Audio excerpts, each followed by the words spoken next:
Welcome to the Alaskan Cottage, where we share the story of buying a home that needed a lot of work.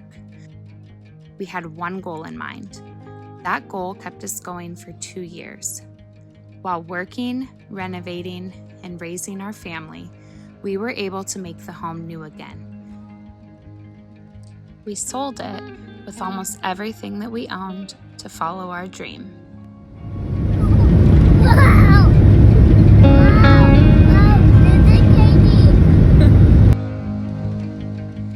To move to Alaska, the last frontier.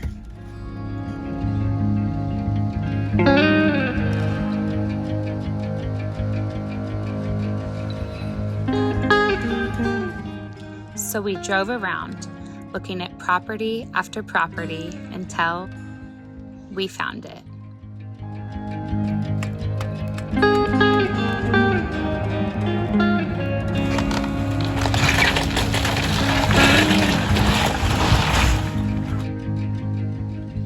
We will be sharing the process of building a house for the very first time, with lots of DIY home projects, homesteading, growing our own food, harvesting and preserving, and all the adventures that Alaska has to offer.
We hope you follow along with us, and thank you for watching.